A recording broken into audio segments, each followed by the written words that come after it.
Neste vídeo, mergulhamos nos fatos sobre Hipátia de Alexandria, a maior mente da antiguidade tardia. Filósofa neoplatônica, astrônoma e matemática de elite, ela desafiou as convenções de um império romano em colapso. Conheça suas reais contribuições para a álgebra, sua influência política e os detalhes brutais de sua queda que marcou o fim de uma era para a ciência clássica. Uma jornada factual pela vida da mulher que foi chamada de a Muse do Egito. Muitos a veem apenas como uma vítima da história, mas o verdadeiro poder de Hipátia estava em sua mente. Ela não era apenas uma professora, ela era uma editora científica de elite. Seu trabalho mais importante foi sobre a aritmética de Diofanto. Para você ter uma ideia, Diofanto é considerado o pai da álgebra. Hipátia escreveu comentários detalhados sobre suas obras, simplificando conceitos complexos e introduzindo novos problemas matemáticos. Sem o trabalho de preservação e análise dela, grande parte da álgebra que conhecemos hoje poderia ter se perdido nas cinzas do tempo. Hipátia não parou nos números, ela olhou para as estrelas. Ao lado de seu pai, Theon, ela revisou o Almagesto de Ptolomeu, o manual de astronomia mais importante da antiguidade. Ela refinou os cálculos das órbitas celestes e ajudou a criar o cânone astronômico, uma espécie de guia prático para localizar astros no céu. E se você gosta de tecnologia, saiba que Hipátia era uma engenheira nata. Através das cartas de seu discípulo predileto, Sinésio de Cirene, sabemos que ela dominava a construção do astrolábio. Esse instrumento era o GPS da antiguidade, usado para navegação e para medir o tempo através das estrelas. Além disso, atribui-se a ela a invenção do hidrômetro, um dispositivo de vidro usado para medir a densidade de líquidos. Hipátia não era uma teórica isolada, ela usava a matemática para entender o cosmos e a engenharia para medir o mundo físico. Em uma Alexandria que começava a trocar a razão pelo dogma, Hipátia era o último grande pilar da ciência clássica. Embora seus escritos originais tenham se perdido, provavelmente em incêndios ou perseguições posteriores, registros de contemporâneos atribuem a ela os comentários matemáticos sobre a aritmética de Diofanto, essencial para a álgebra, e sobre as secções cônicas de Apolônio de Perga.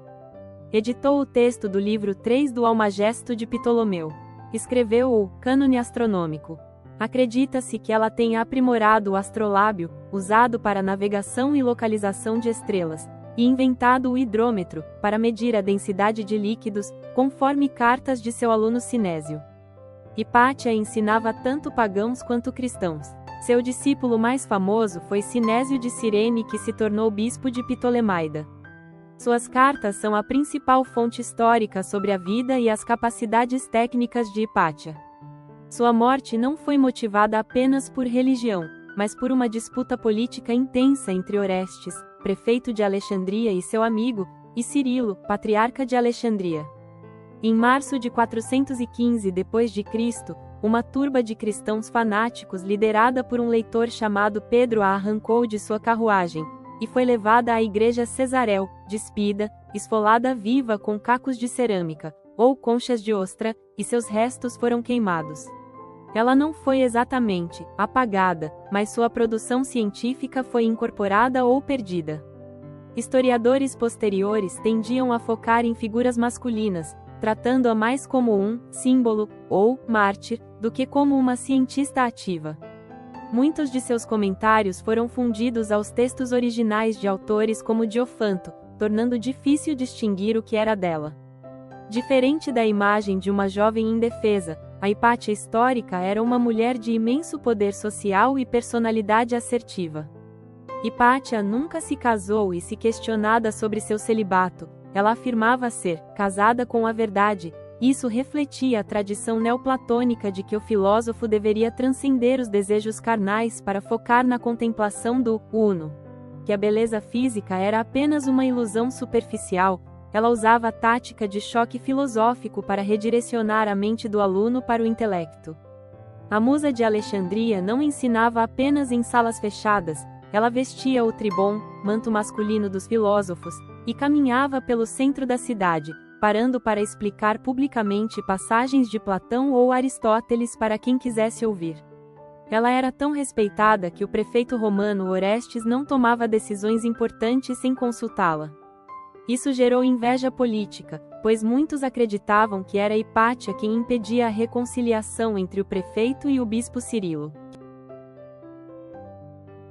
Embora o cinema a mostre jovem, evidências sugerem que ela tinha entre 45 e 60 anos quando foi assassinada em 415 d.C., sendo uma figura já consagrada e madura. Há um filme de Alejandro Amenábar que é visualmente deslumbrante e captura a atmosfera de tensão da época de Hipátia.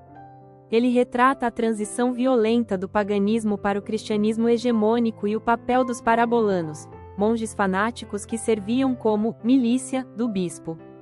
A atuação de Rachel Weisz transmite bem a dignidade e a obsessão intelectual que Hipátia possuía. O filme também mostra o embate de poder entre a lógica secular, pagã e o dogmatismo religioso da época é o ponto central e historicamente fundamentado. Use o filme como uma referência visual, mas Hipátia não precisava ter previsto o futuro da astronomia. Para ser grandiosa, seu trabalho real na preservação da matemática de Diofanto e Apolônio já foi o suficiente para garantir seu lugar como uma das mentes mais brilhantes da humanidade.